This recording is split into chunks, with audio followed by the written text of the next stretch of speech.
Hello everyone, Chris Miller here. Before you watch the video from my class today, I need to talk directly to those of you who are not in my class and watch my instructional videos on YouTube. For those of you who do not know, I'm a professor in the Department of Statistics at the University of Nebraska-Lincoln. Administrators at my university have recommended the elimination of my department. All faculty, including me, will lose their jobs. I will not be able to post an instructional content like this to my YouTube channel anymore. And also, most students in the department will not be able to complete their degree programs here. It may seem strange or odd to you that a university would actually eliminate a Department of Statistics given the growing importance of statistics, data, and data science in general for the world. And we all feel exactly the same here. There is still a chance, though, that administrators will change their recommendation. If you like the content that I make available on YouTube, and if you think that statistics is important, please let my administrators know it. In the content description for this video, I've included information about how to send them a letter or just a small comment. With your help, I hope we can save the Department of Statistics, and if we are successful, I promise to continue posting these instructional videos. Thank you very much. Okay, well, we begin class here. So today we will continue in the graphics section. Just as a reminder, if you're a statistics and data analytics major or a data science major with a stat focus, I really would like to have a picture. I know there's a few students in this class that have not sent me a picture yet, a picture of yourself. Please send that to me because I do want to include pictures of every single person with respect to our majors that are affected by the potential elimination of the Department of Statistics. Please send that to me. Also, if you have not done this yet, please go to this webpage here to provide feedback to the Academic Planning Committee, the committee that recommended the elimination of the Department of Statistics. Go there, give your thoughts about what you think of that recommendation. I did see a statistic this morning that 229 people have went to that webpage to leave feedback about the elimination of the stat department. So that's good, but more the better. So if you haven't done it yet, please go do it. With respect to the week number 5 quiz, everyone received 5 out of 5 points if you turned it in.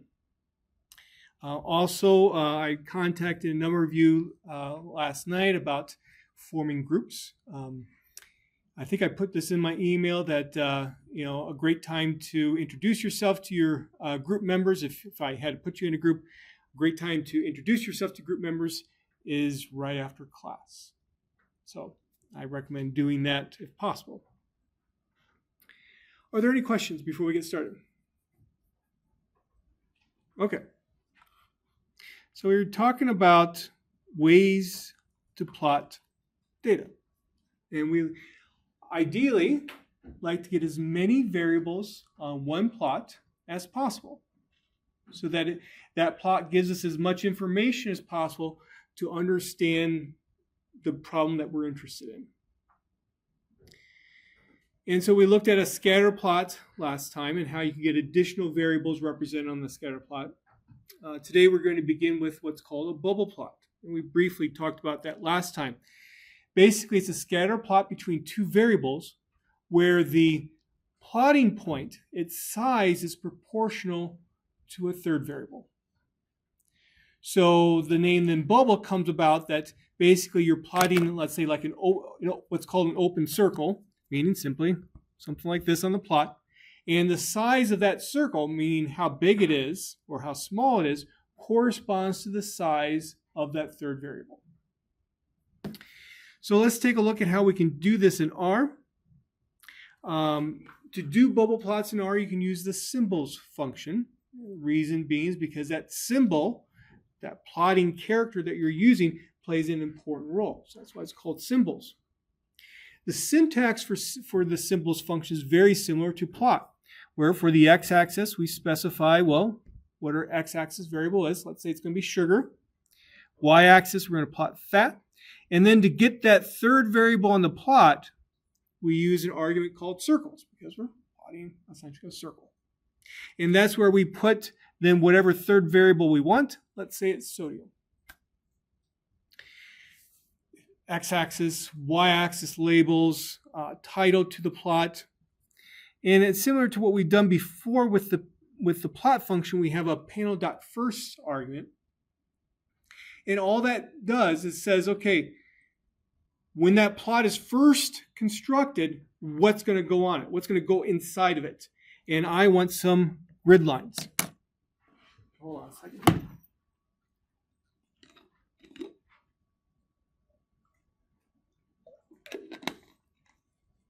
Now, something with the latest version of R that I'm noticing when I use the symbols function is that it gives you a warning if you use panel.first. I've never ever seen that before, but obviously software changes over time. And it gives you a warning message. It still works completely fine, but it gives you a warning message. If you don't like a warning message, all you have to do is essentially take the panel.first part out, and then you can execute symbols without it, and then do the grid function right after it, and it's going to layer it on top of what you already have. Ideally, you would like to have grid lines beneath any lines that you're plotting on the plot, any plotting points that are on the plot, but you can put them on top too. It's just usually more proper to put it behind. So that's why I have panel.first there. So either will work. And when I execute that code, and let me go ahead and go over here to R to do that, this is what I get. We get like a whole mess. Again, those circles are proportional in size to the sodium variable here. But the problem is that these circles are getting so big there, they're so overlapping, it's kind of hard to make sense of the plot and what the contribution that sodium is actually making to the plot. So very often when you do a bubble plot with the symbols function, you're going to have to make some adjustments from what the default sizing will be. And so there's two types of adjustments that you can make. The first one to always try is what's called the inches argument, which corresponds to how big that circle can be. Now you might be thinking, okay, it's measured in inches then. Well, not quite. Also, you might be wondering, okay, well, are we talking like the radius of the circle? Are we talking the diameter of the circle? Well, if you look in the help, it just says the inches argument corresponds to the dimension of the circle. It doesn't say, well, what specifically are you talking about for the dimension? So the default is 1. If you use 0.5, guess what? The larger circle will be 50% as large as what you would have had if you went with the default. So you just might have to play around with it a little bit to get something that will be sensible. And let's see the plot. And so now you can see that the circles are indeed smaller than what they were before. And this is actually the plot that we looked at last time. Let me jump back over here to Word.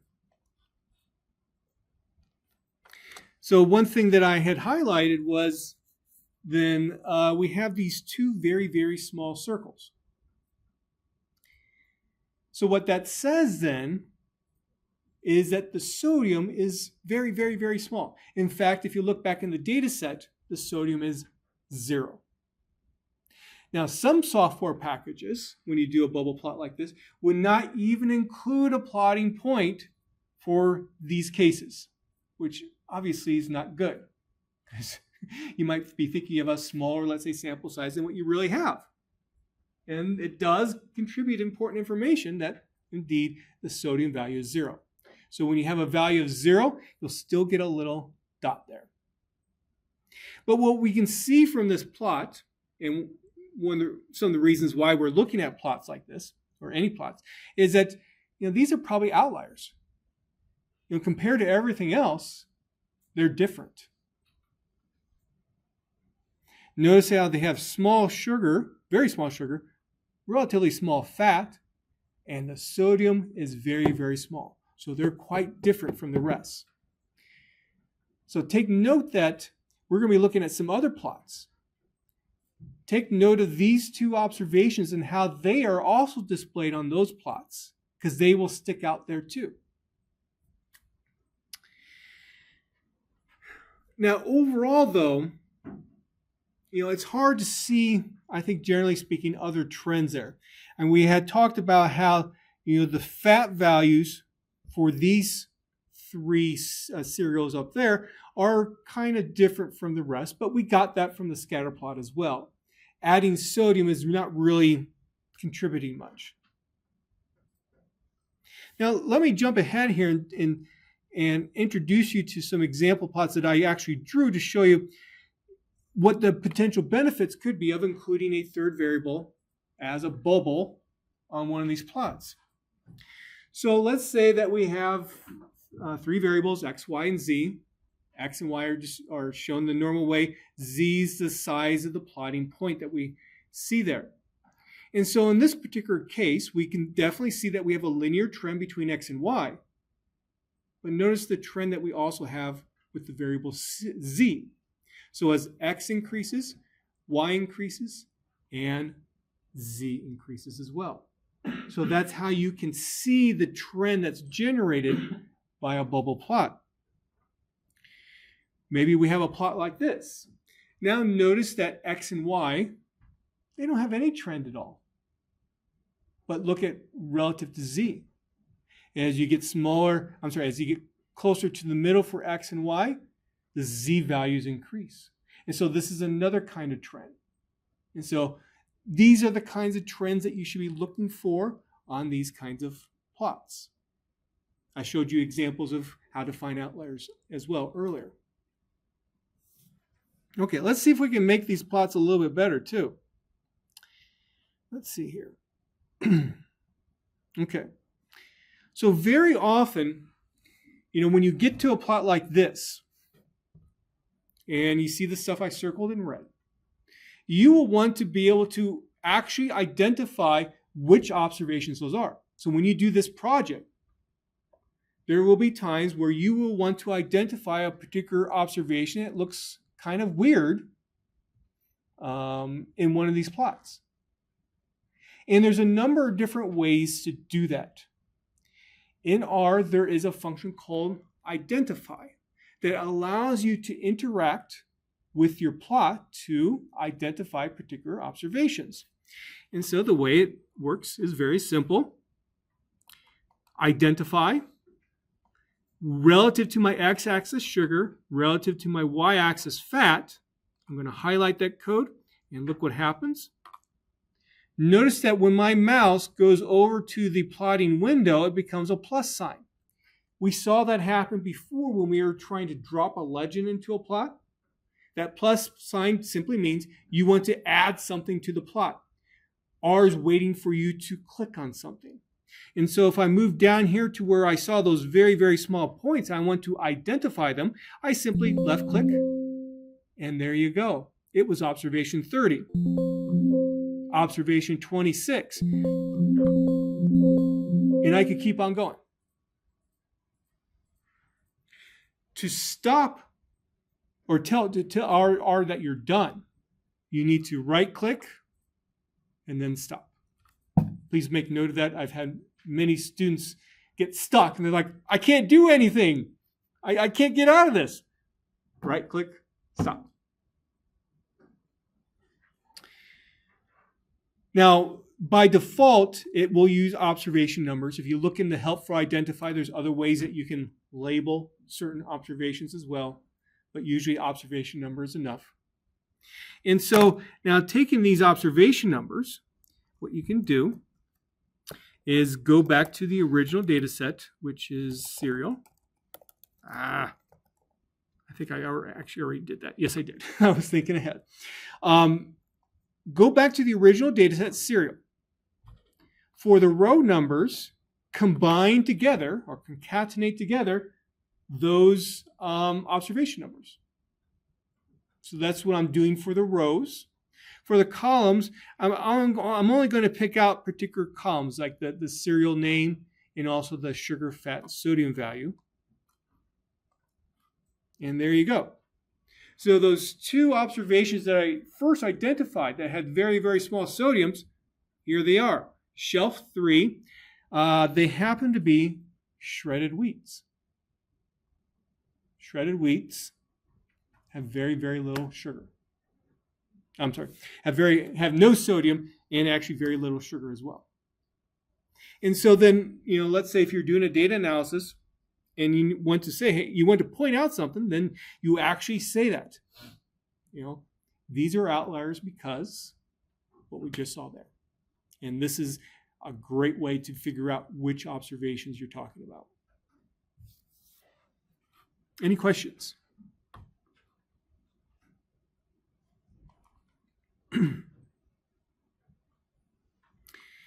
And I brought this up a little bit last time when we were dealing with the legend. There's RStudio flaw. If you're in the default graphics window, which is usually the lower right-hand corner of RStudio will not let you click on it and do this identification I just did. How do you get around that? You say, RStudio, I want you to open up a new graphics window outside of the normal GUI, graphical user interface, and put my plots in this new graphics window instead. Then you'll be able to use identify and click on stuff. To open up a new graphics window, I think this was an introduction to our notes. If it wasn't, here's how you can open up a new graphics window, dev.new, which stands for device new. It's more of a old Unix term. That's why it's used for that. Okay, here's a question for you.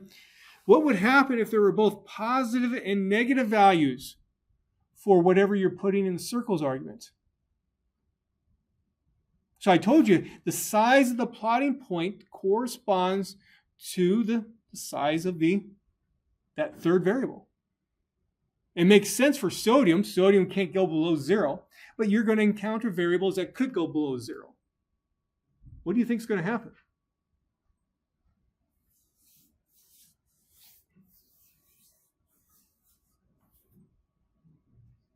What's that? Going to be the same, like the size would be the same. So if you had a negative one and a positive one, the size would be the same? Is that what you're saying? Or yeah. That's what will actually happen if you use the statistical software package called SAS. The difference is that for the negative bubbles, they will make those dotted lines or the negative circles. Is there another idea? In a sense, then it's just taking the absolute value and do the same. That would be a possibility. It's kind of similar to what I said, but you wouldn't know if it was positive or negative. In this particular case, what's actually going to happen, and I'm glad it does, is that you'll get an error message. Okay? I've taught this class using SAS before, and it can get really confusing, what a particular point is actually representing. While it does use dotted lines, it still can get confusing. It can be hard to see the trend. And often what I would do is just simply rescale all the observation values to be positive by simply adding the smallest value to everything, or I guess, subtracting the smallest value from everything so that in the end, everything becomes positive. Because if you subtract the negative number, you get a positive. Anyway, that's more than what we need to know, but the key is an error message. One reason why I bring this up is that you might end up using another software package. Maybe you end up using Python, for example, and you're doing some of these plots. Be careful. You might have a different thing happen than what you would expect. Now, another way that you can figure out what the actual, or another way you can figure out particular observations that you want to point out in terms of why they had a particular shape to the, let's say, the plotting symbol, or why they were located, is that what you could do is actually simply plot the actual numerical value for that third variable. And so to add simply text to a plot in R, you can use the text function. Where do you want the value to be? Well, corresponding to the sugar and the fat. For my labels, I'm going to round to 2 decimal places the sodium value. And this is what I get. And so we can see again, there's those 0 values for those shredded wheats. Obviously, it starts becoming a little bit more difficult to figure out what the actual value is because of the overlap. But definitely for outliers, you can see what it is.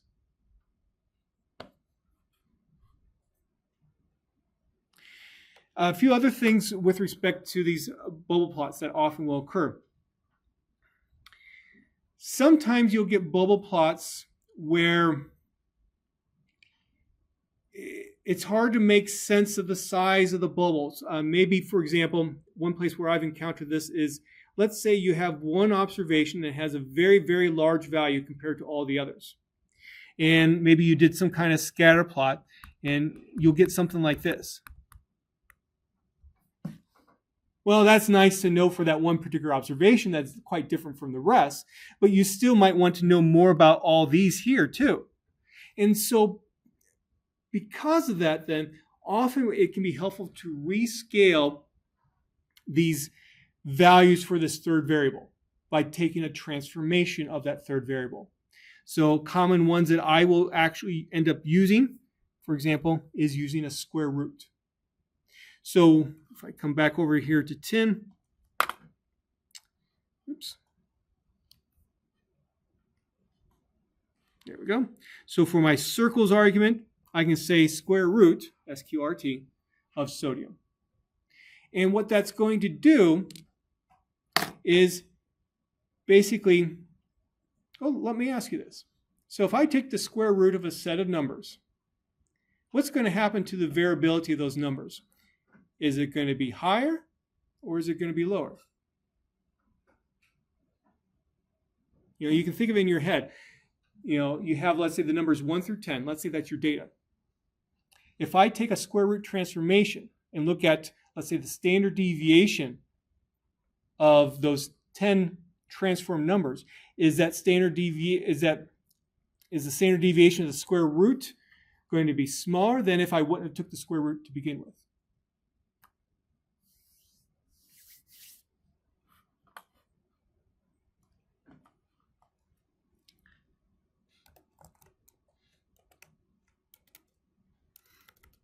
Okay. No, we can actually try it out. So I have the numbers 1 through 10. So 1 colon 10 means 1, 2, 3, 4, all the way up to 10. There's my standard deviation.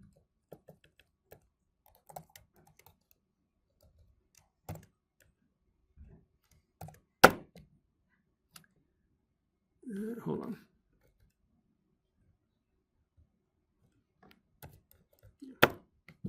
Now there's my standard deviation. So now there's going to be less variability there. And so relative to a bubble plot, then, if I were to, for some reason, have this be my third variable,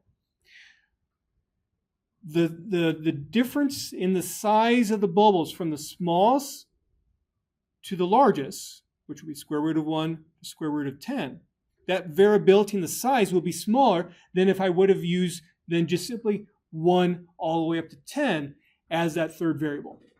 And therefore, you will essentially somewhat avoid this situation that I was demonstrating here. Instead, what might happen is that you'll have something like this.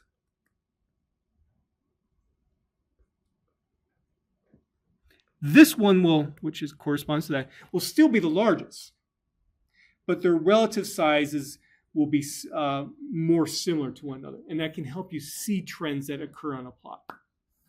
Again, that's a common thing that people will end up doing.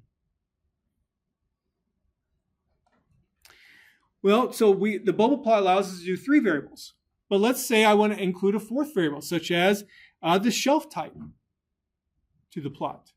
That's a categorical variable. So similar to what we were doing last time with the scatter plot, how about we just make the plotting point have a different color corresponding to shelf? So let's do that. Let's see if that's helpful. Let's see here. So what I'm going to do, similar to what we did before, I'm going to create an object called shelf.color that has 10 blacks, 10 reds, 10 greens, 10 blues. And then by including the FG argument in symbols, it allows me to get then the shelf color to change corresponding to every observation. FG standing for foreground. In the end, it just means what the plotting point is. Change it to a different color or to that color. And so now we get this. Let me go ahead and add the legend.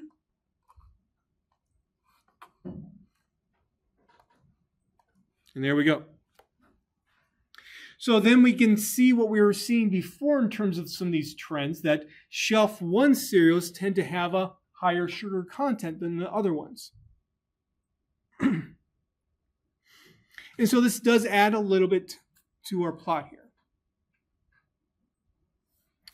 Let's see now. So do note, I use LWD equal 5. That stands for line width. The default will be 1 in terms of the size of the line to create those circles or those bubbles. And when using 5, that means 5 times the default, 5 times larger. And so that's why we see this popping out more in terms of these lines. And that can be helpful to see differences amongst the colors.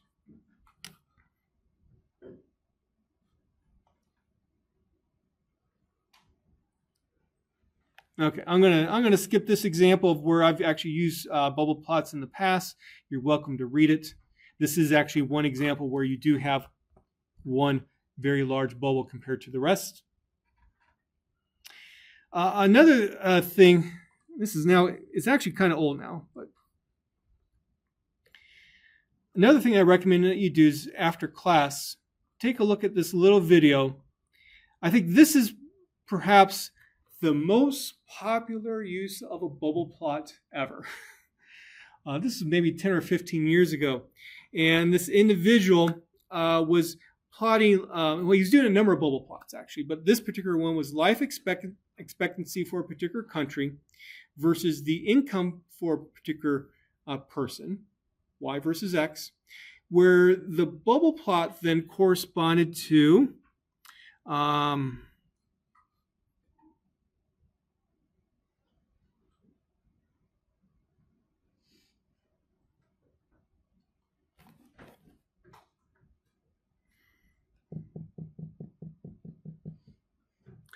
well, unfortunately, well, when I was preparing for class, I did rewatch the video, but off the top of my head, and I cannot remember what it corresponded to.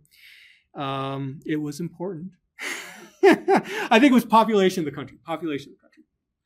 And you can see, and he also put this over time. So you see 1831 there. That's when he started, and it goes up to like the year 2015 or 2010 or something like that.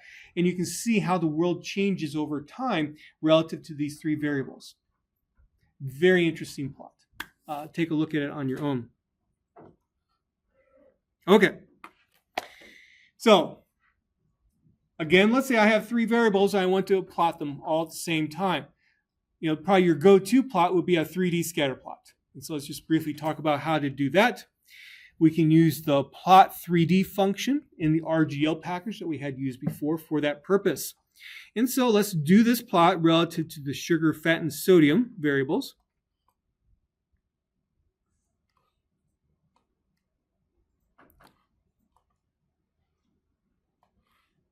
So there's my plot. Let's just take a look at the code. It's almost self-explanatory. X, Y-axis, Z-axis. I put some nice labels on the plot as well.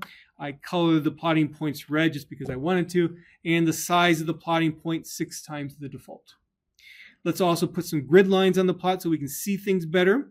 And so I can use the grid 3D function for that purpose, where the syntax isn't necessarily totally straightforward, but side says, where do you want the grid lines to come from? I want the X, Y, and Z axis. Notice you have to put quotes around everything.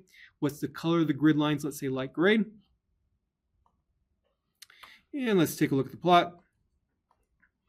And similar to what we had before when we had a 3D plot of a bivariate normal, I can click on it with my left mouse key and I can rotate it so I can see the points in space.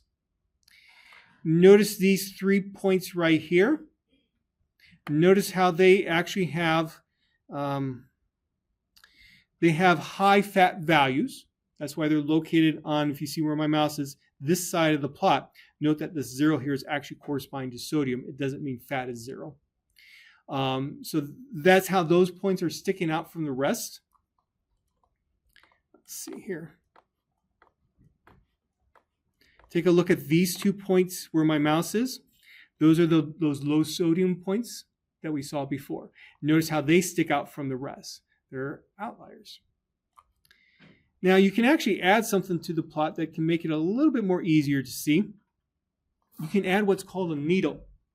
And all that a needle is basically it's going to draw a line from the point down to the bottom, let's say, plane of the plot. It just helps you see where these points are in 3 dimensions a little bit better. And to include the needles, you can do the following. The same plot 3D code that we had before, but now put type equal H. H, you can think of it as meaning high. How high do you want to draw a line to? And so if I do that, there's the needles coming up from that bottom, very bottom plane in that 3D plot. Let's add the points. So I can use plot 3D again, but then I say add equal true. And then I'm going to put the grid lines on it as well. And now we get a little bit better plot there that you can better see how everything is sticking out, where everything is located. So I do like always putting needles on the plots. Of course, if you have too many observations, then it might distort it a little bit. So you do have to be careful about that.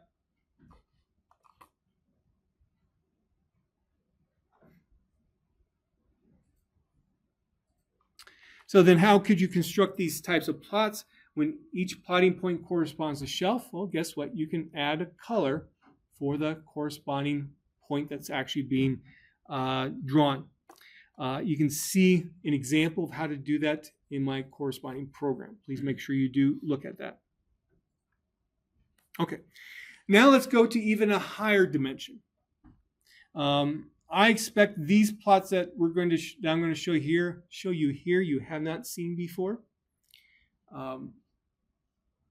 This first plot, you're not responsible for. I just always include it because for a person who's not necessarily into plotting too much, often you will have that person say, oh, use a Chernoff face plot to do this.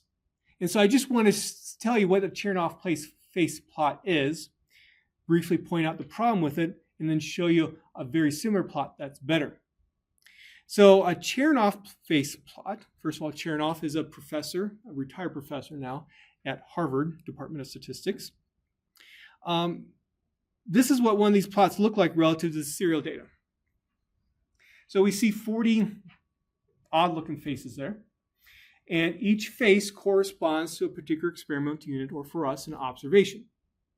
The characteristics of the face, such as a nose or an eye, I guess this one doesn't have hair, but let's say maybe the size of the mouth, correspond to a particular variable.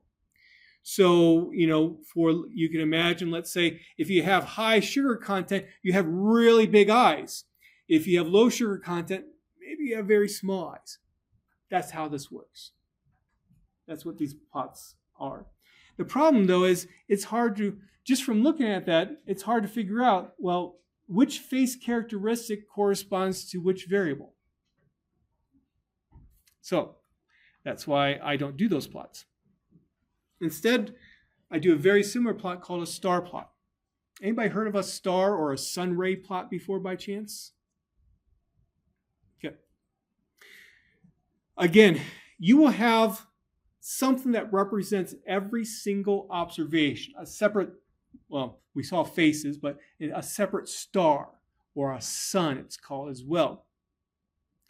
And the center of the star will represent for all your variables the minimum possible value for each individual variable. And then what's done then is from that center point, what often will be a line will be extending out corresponding to a particular variable's value.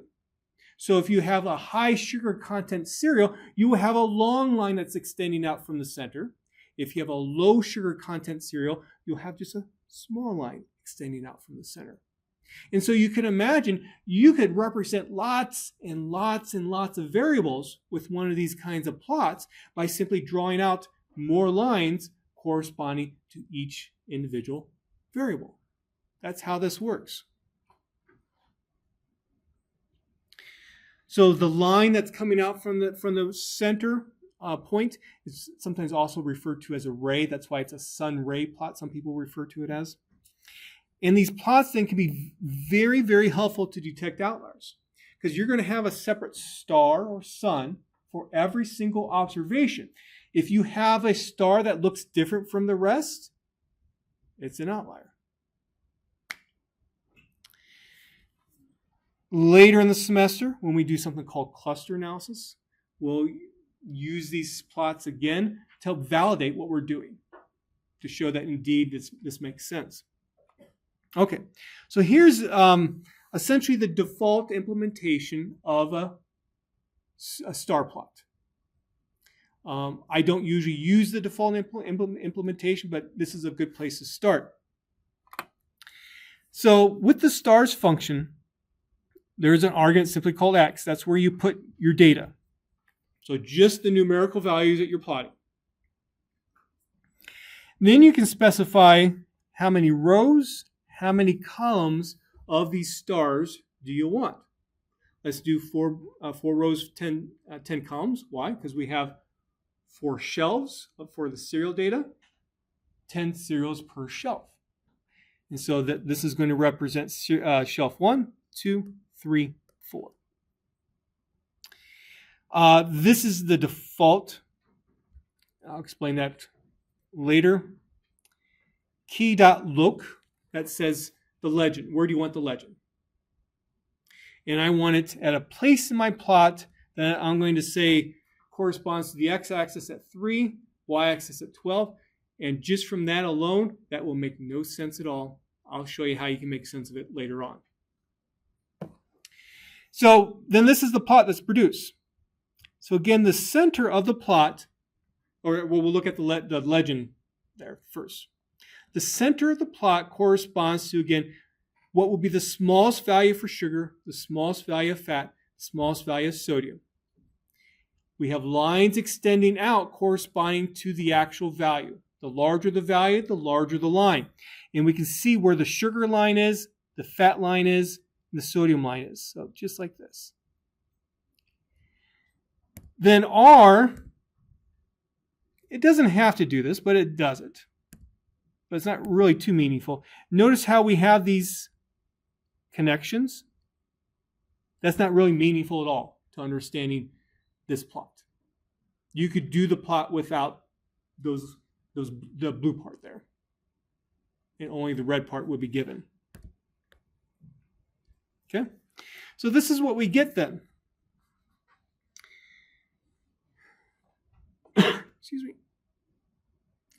Let's see here. So let's look at this one right here. This is serial number 2. So notice for the sodium, it seems like the line is extending out kind of far from the center. So the center would be, I think, right about here. I know it's kind of hard to see. Okay? That's where the center is. Then we have it extending out a little bit in that direction of fat, just a little bit. So we have high sodium, low fat, a little bit of fat, but low fat. And then for the sugar part, It's not extending out at all. Actually, I think I got that wrong. I think it's actually extending out for the sugar a little bit and not at all for the fat. So let's actually take a look at that particular observation.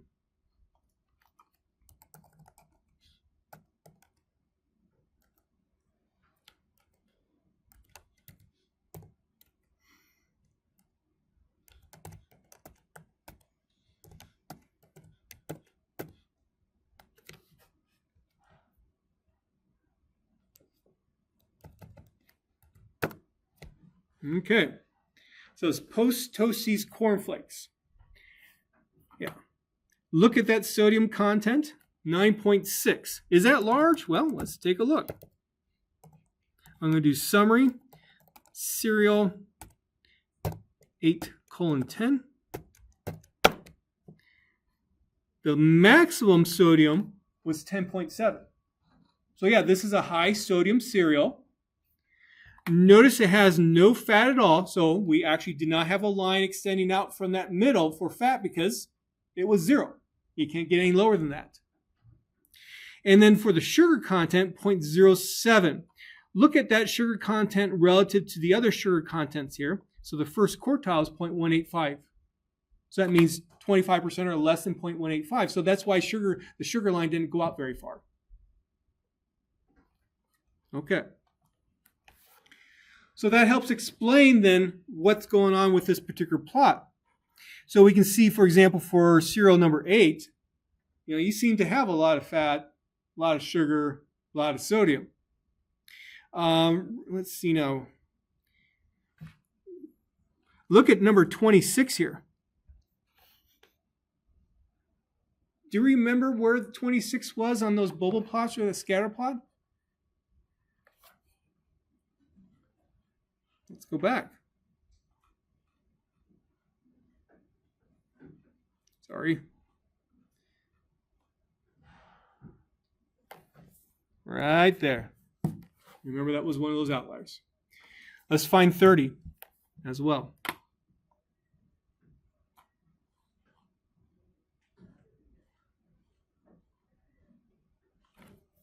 Yeah, look at that. Okay. So again, it's nice to be able to relate seeing some of the stuff with one plot versus another to try to make sense of these plots. Now, the way that I usually do star plots is I will include draw dot segments equal true. And all that means is that you get now the plot that looks like this. I think this is perhaps a little bit easier to see. I apologize if you're colorblind, because we have the red and the green there. But take a look at number 2 here. Normally we would have had a line that extends out for a high sodium. Well, now we have, it's not a pie chart. Don't call it a pie chart. We have, let's say, this segment that's extending out far, where the other segments are not extending out far because they had low values. And so then we can also see for 26 and 30 that had low sodium, low fat, and low sugar.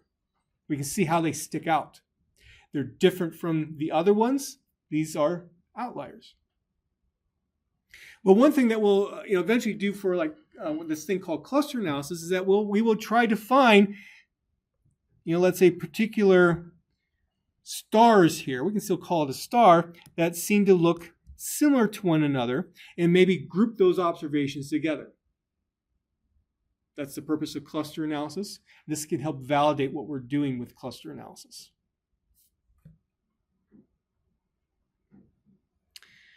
So I have a question then. Well, which cereals seem to be high in fat? Just shout out particular numbers, just to make sure that you see this. Which cereals are high in fat? 10. Yeah, 20, not 10, 14. Let's actually look at those a little bit more closely.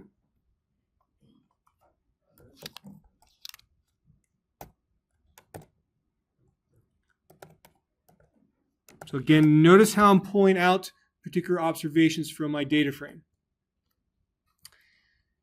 Let's see now. Well, not 10. Why do we have 10 there? Yeah, not 10. I don't know why I put 10. 8. Let's do 8. 8 and 14. Let's look at 8 and 14.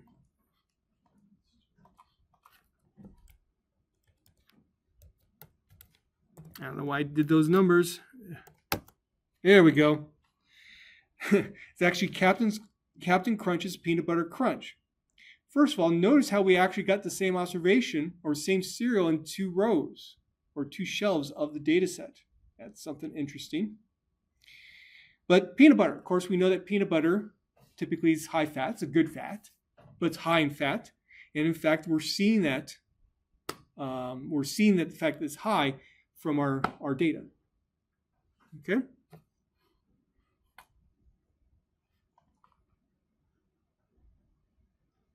And on your own, you can answer some of these other questions, which cereals seem to be high in sugar, which seem to be high in sodium.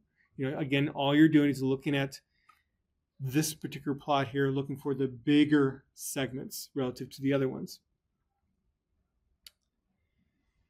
Okay, so the researchers' hypothesis before the data collection was that shelf 1 and 2 tend to have higher sugar content cereals. From this plot, what do you think? So let me do some erasing. So again, the way that we did this plot was we had shelf 1, 2, 3, 4. So let's take a look at shelf 2. Does it seem to have higher sugar content cereals versus the other shelves? Yeah. We seem to have those bigger, the black areas compared to the other one. Maybe shelf 1, 2, but it's not necessarily totally clear because, we do have some that are really small. So that helps us see this. Was there a question? Yeah, sorry. So you have the numbers under each chart, and the basic one, the one included in R doesn't include numbers. Is there a way to add them? Okay, thank you. What do you mean that the basic one didn't include them? Just when I did the green, pink, and black ones, it didn't include numbers underneath. Okay.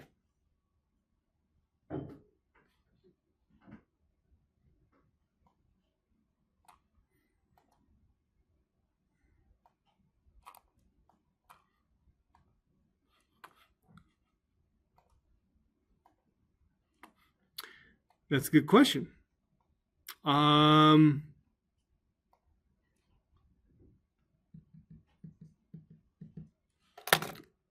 me see if I can find it real quick. Otherwise, I will say I'll look at it after class.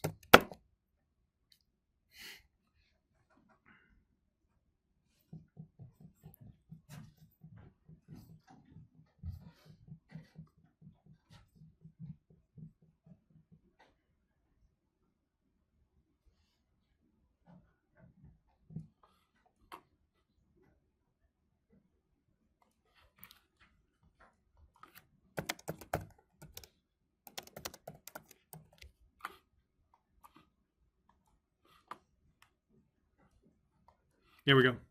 So please make sure you put that in your notes. You can add an argument called labels. I did labels. Let me show you. I added this right here. Labels 1:40. So it's just giving your numbers 1, 2, 3, 4 all the way to 40. You could use other labels as well, but this is obviously convenient. For some reason, I left that out of the notes. So please make sure that you do include it. Now, there will be times, so one of the problems with this plot is that you get basically a star for every single observation. So let's say if you have 1,000 observations, it's going to be difficult to work with. Now, what people will often do, though, is that let's say you do have 1,000 observations, but maybe let's say 100 fit in one category, 100 fit in another category, 100 fit in another category. And what they'll do is they'll summarize the data over that category and then plot those summary stars. So you have maybe, let's say if you have, again, 1,000 observations, 100 observations per category, so you have 10 categories. You can imagine 10 stars, where 1 star represents category 1, 1 star represents category 2, and so on. That's another approach. Let me go ahead and put that in my document so I don't forget.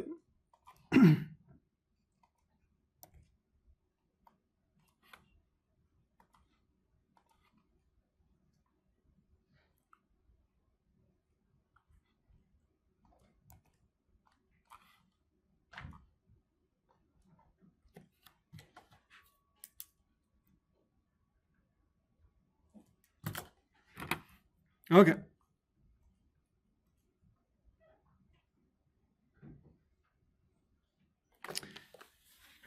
Okay, the next plot that we're going to look at is what's called a parallel coordinates plot.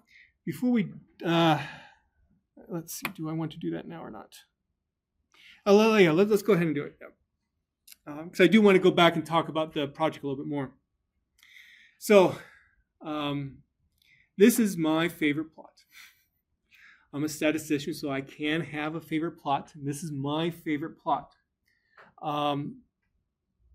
It can be a little bit difficult at first to understand it. So let's take a little bit of time here.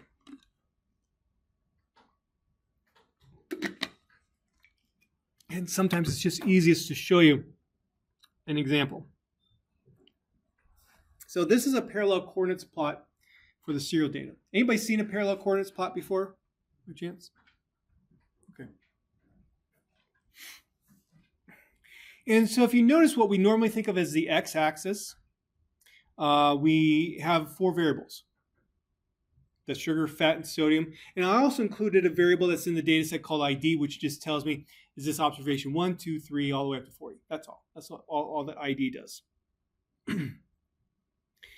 And for the vertical axis, where each variable has its own vertical axis, where the bottom number or the bottom of it corresponds to the,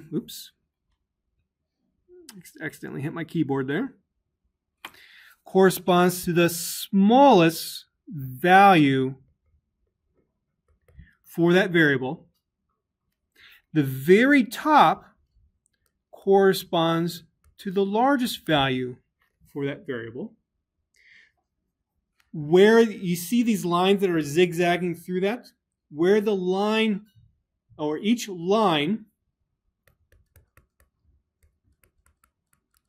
is an observation or experimental unit for us. Okay? Where that line hits the vertical axis corresponds to the actual numerical value for that variable. So, for the ID variable, we have the numbers 1 through 40. So that means this corresponds to the number 1. This corresponds to the number 40, where that line hits the bottom of the axis or the top of the axis.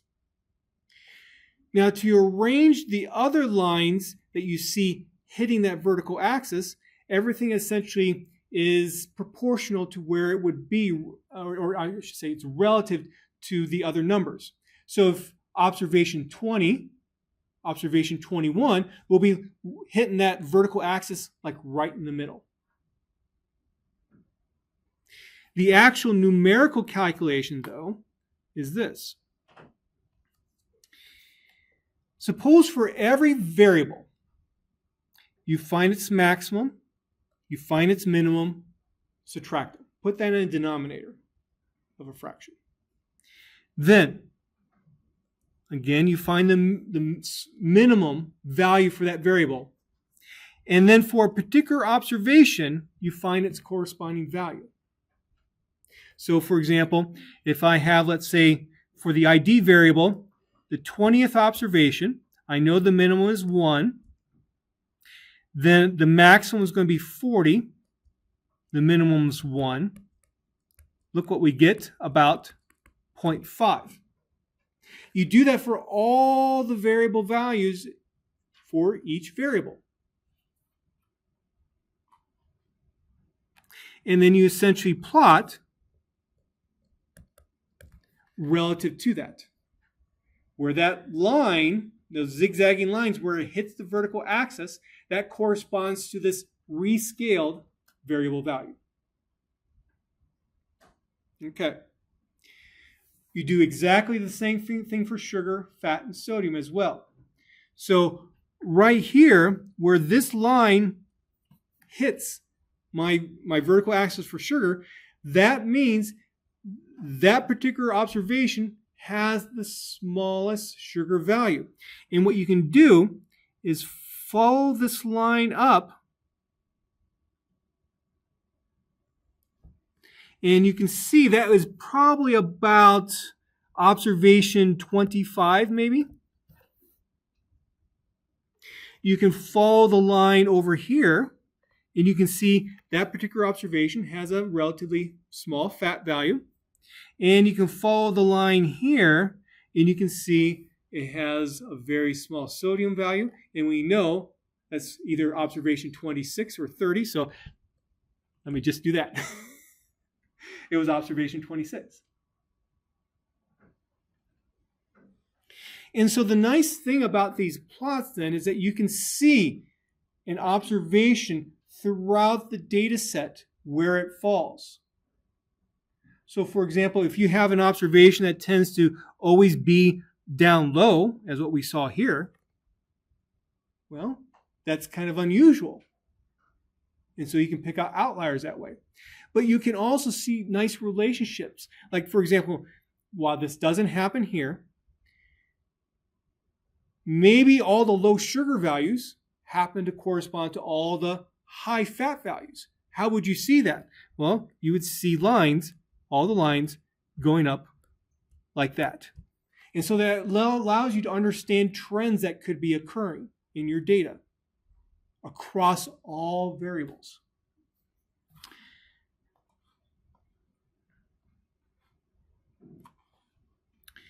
So before we take a look at how to do this plot, let's just interpret this some more.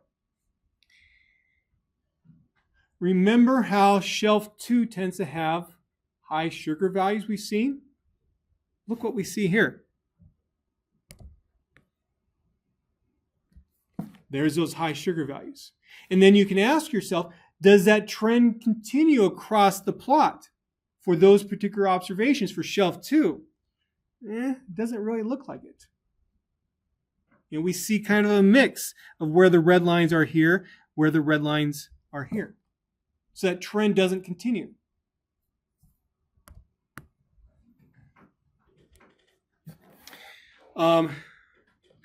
We can see observation 30. So remember that is a 0 sodium.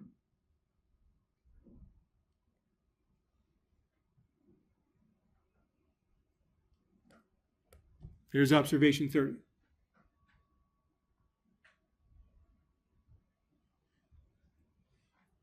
And so often when I do these plots, I will always include an observation number or an ID variable that tells me the observation number so that I can better figure out which observation corresponds to something I'm seeing here.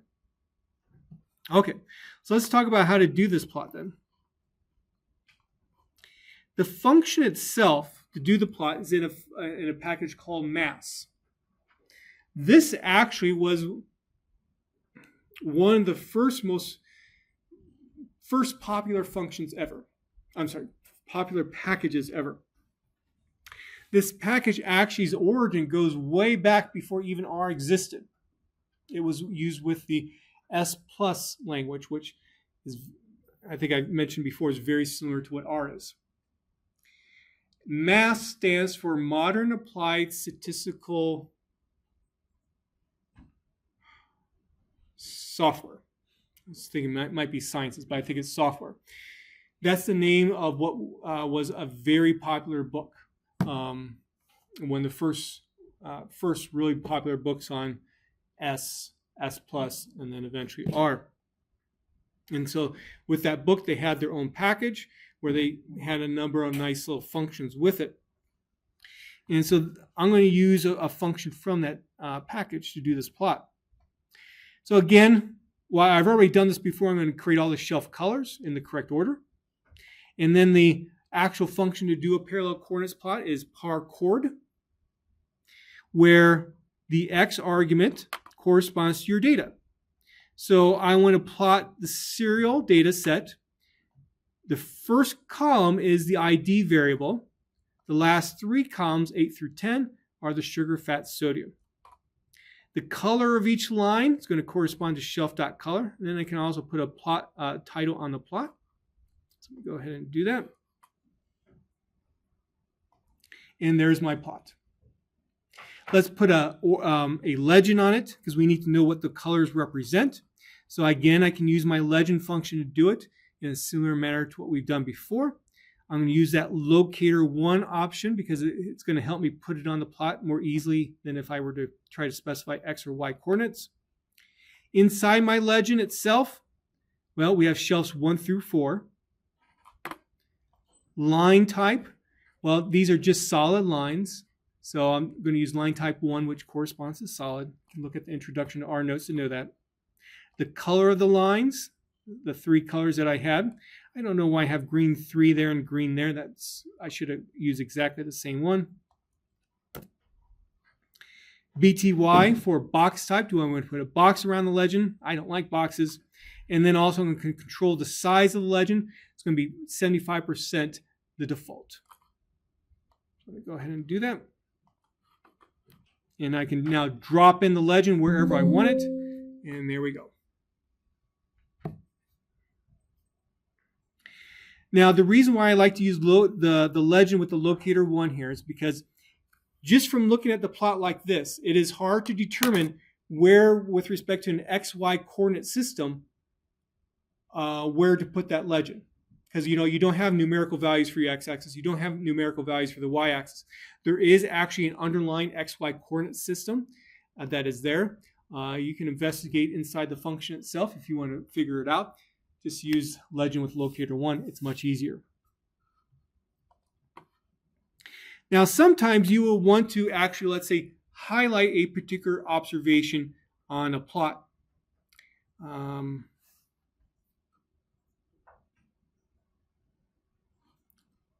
Sorry, let me make sure I'm not getting ahead of myself here.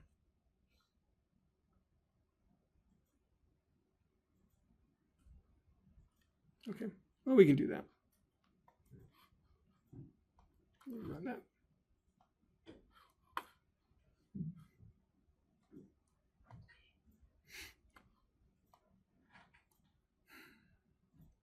Okay. Sometimes you like to actually be able to highlight a particular observation on the plot so you can better figure out what's happening with it. There's a variety of different ways that you can do that. Here's one. Let's say I want to highlight observation number 1 for some reason. So what I'm going to do is change the line width of just for observation 1 itself. The default line width is just given in R as 1. So let's make it 5 times thicker or wider. And so what I can do is I'm going to put together the number 5 and 39 ones. And R is going to match up the line width corresponding to the corresponding observation. So the first observation is going to have a line width of 5. And when I do run then the corresponding code with this line width, I already had done that. And this is what we get. So now we can follow observation 1 throughout.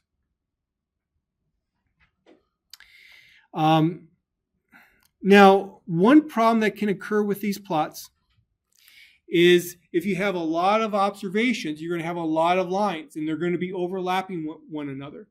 And they might actually hide some lines, especially if you have, let's say, numerical variables that have, let's say, few possible numbers with it. Maybe your numerical variable was 1, 2, 3, 4. Well, then there's only 4 places where it's going to hit that vertical axis then, and that can be distracting or make it difficult to read it. But anyway, so if you have stuff that's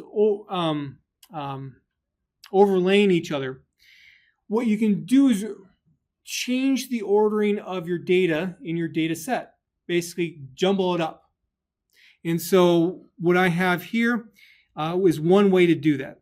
So I'm going to set a seed so I can reproduce my results, just like if I were to simulate data from a probability distribution. And then I can use the function sample, where I'm going to sample from 1 to 40. And this is going to give me a new order for the observations. And with that then, when I use par-chord for the row numbers, I'm going to put in new dot order. And this is just going to give me a different ordering of all the observations on the plot. Or it should have. Yeah, it does. Yeah, there's nothing wrong with it. So just give me a different ordering. In this particular case, you don't really notice much of a difference, but when you have larger data sets, this can be helpful. There are other ways to do parallel coordinates plots in R. None of them are perfect. And so that's why when I teach this class, I usually start with, I don't want to call it the most basic, but I think most people use this first. But there's one characteristic of this function that I wish it would have that it does not. And that is, I know at least there's one function R that does this.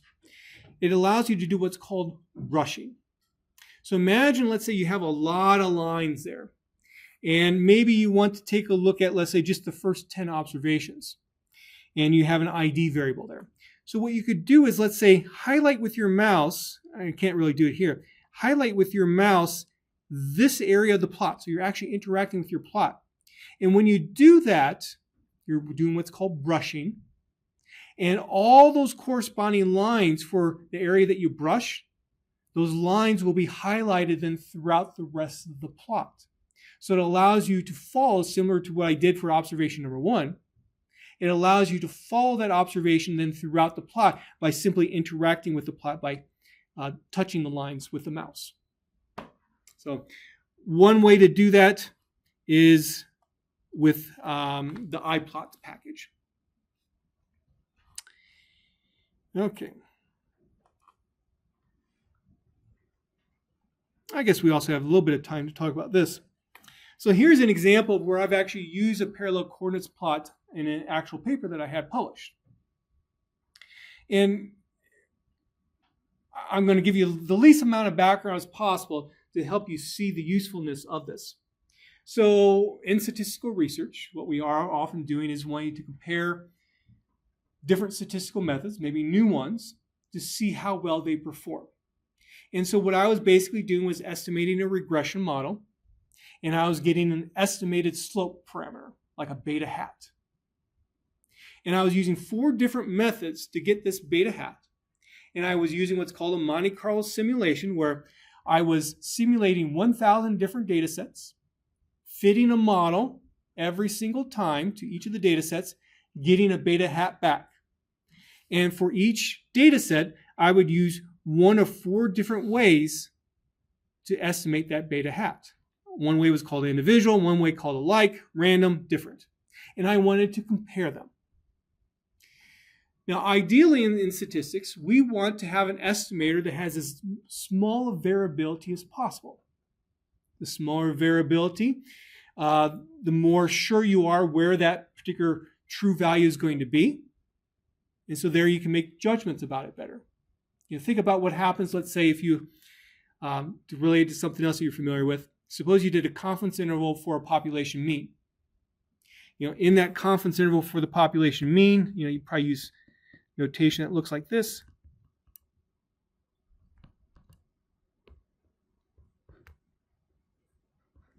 So you have X bar, your sample mean, plus or minus quantile for your t distribution, times S divided by the square root of n. That S divided by the square root of n is an estimate of the standard deviation of X bar. So what's going to happen to this confidence interval if S divided by square root of n as it goes down? What's going to happen to the confidence interval? It's going to become narrower. You want as narrow as possible confidence intervals because you have a smaller range. And so I want an estimator to have a small amount of variability as possible. And that's what this evaluation is allowing me to investigate. When I estimate this beta hat using the individual method, all 1,000 of them are represented by this box plot. And we can see for that box plot, there's a lot more or a lot less variability than if I were to use the method called different. And so because of that, I probably don't want to use the method different. I probably prefer to use individual. But then we can use the parallel coordinates plot to see what happens for each of the, maybe I only use 100 here for this plot. What happens for each of these beta hats? So for example, where these values are intersecting that vertical line, those are my beta hats that I get that went into finding this box plot. And we can see for the different method, things are much more spread out. Also what we see, which is very disturbing, so with the alike method, we see this blue line here. Its estimated beta hat would be there. Then with random, it goes way up there. And then for different, it goes way down there. Look at the y-axis scale here. Here's 0. So now with the random method, I say I have a positive relationship. For the different method, I say I have a negative relationship. Now, what's a different characteristic about this parallel coordinates plot to the one that we just saw previously is that I've changed that vertical axis scale. Since each of the 4 variables were on the same numerical scale, they're beta hats, same data sets, I actually went inside the parcoord function, changed some stuff around so that we didn't have that rescaling that occurred, where the bottom line would be always down here, the top line would always be there, because I wanted to see that variability. So one reason why I bring that up is it shows you how, because R is all completely open source, you can go in there, take a function, make a few changes to it to satisfy your needs, and then you have this really nice plot that lets you get your paper published or whatever else you're doing. Okay. I'm not going to ask you a question about how to do this, but I thought this is a very nice example of a parallel coordinates plot. Okay. So let's take a look at the project some more, and then that will be it. So again, with this project, we have this NFL Combine data, where we have a lot of variables measured on the NFL players. And we want to start making sense of this data by doing some plots. And so we've already looked at problem number 1, but in problem number 2, you're going to create a parallel coordinates plot of the data, where you're going to be using it for the numerical variables. What does that mean? These. So it's going to be a little bit bigger of a parallel coordinates plot than what we saw with the serial data. Now, what I want you to do is also color the lines corresponding to the position of the player. There are 7 different positions, just like how we had 4 different shelves. Now, to get those colors, I've actually given you some code here for how to do that. Because we're running out of time today, I'm not going to go through that code, but the code will work. I will go over that code on Tuesday, but you should be able to use it now. Then, for part C, create a stars plot for the numerical variables. Sort the data by position in the following format. So we talked a little bit before about sorting data. So I applied that same technique here to sort the NFL Combine data. Use 10 columns of stars per row.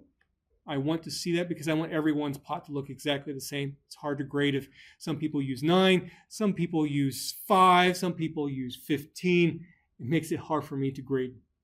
So everyone uses 10 columns of stars per row.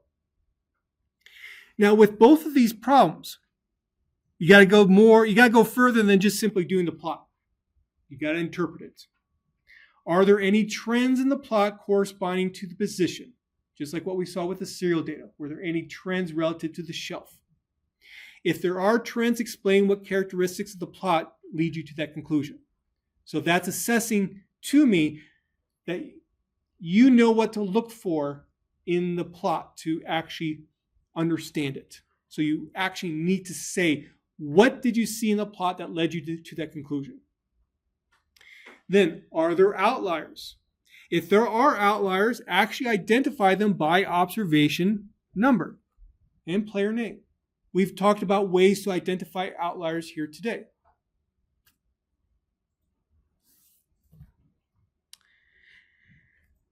So that's how you interpret it. And then part D corresponds to the next set of plots that we will look at on Tuesday.